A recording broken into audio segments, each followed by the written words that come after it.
How do you actually know if a beehive is healthy? Do you need to find the queen? Does the brood pattern have to be perfect? What if you find queen cells? How many bees should actually be inside the hive? The truth is, there is no simple thing that tells me a colony is healthy. During an inspection, I put several clues together. Today, I'm going to show you what I look for, and more important, how those different clues work together to tell us what actually is happening inside the hive. Once I open the hive, one of the first things I notice is the population. How many bees are actually in there?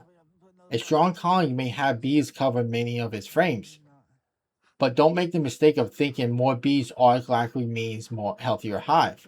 A smaller colony can still be perfectly healthy. What I'm looking for is whether the population makes sense for that colony.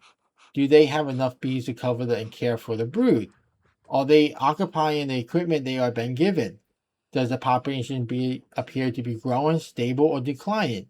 Population becomes more useful when we are comparing it to what we're about to find inside the brood nest. Now we are getting into the most important thing I look at, brood. I want to see eggs. I want to see larvae at different stages of development. And I want to see capped brood. Why? Because those different stages give us a timeline. Fresh eggs tell me a queen has been laying recently. Larvae tell me brood production had continued beyond just the day of laying, which is a day or two. And capped brood shows me that colony has successfully raised developing bees even further. When I find eggs, larvae, and capped brood throughout the brood nest, I am not looking at just one moment at a time. I'm seeing evidence of brood production over several weeks. That's much more useful than simply asking, did I find the queen? And that's why I don't need to physically find her during every inspection. If you learn how to identify different stages, I had a video dedicated entirely reading eggs, larvae, and capped brood. A brood pattern is simply an arrangement of development brood across the comb. When a queen lays, she normally lays an egg in a concentrated area of the hive. As those eggs develop into larvae and eventually capped brood, we begin to see a pattern across the frame. Generally, beekeepers like to see a fairly solid, constant area of brood, but that doesn't mean every cell needs to be capped. And that's where you understanding what you're actually looking at becomes important. This is the type of pattern most beekeepers like to see. We have a large, concentrated area of brood. Most of the cells are being used for developing bees, and the brood isn't scattered randomly across the entire frame. But look closely. Even in a really nice, good pattern, there is open cells. That's normal. A good brood pattern doesn't have to look like if someone filled every single cell. Instead of counting every hole, I want to look at the overall pattern.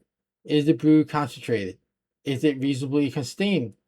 And most importantly, what actually inside those empty cells? This is something I really want new beekeepers to understand.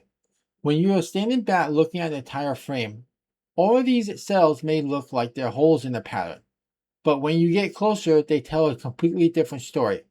Let's take a look inside them. Some of these open cells may contain eggs. They are tiny, so from the distance the cells look empty. But there is an egg inside. This isn't a skipped cell. It's the next generation of brood. That means when you're judging a brood pattern, don't look at just what's capped. Look into the cells. You may actually find different stages of brood within the cells. The same thing applies to larvae. Very young larvae can be extremely small. From a distance, those cells may appear empty. Get a closer look and you can see a developing brood inside. As larvae grows, they become much easier to see. Eventually, those cells will be capped as development continues.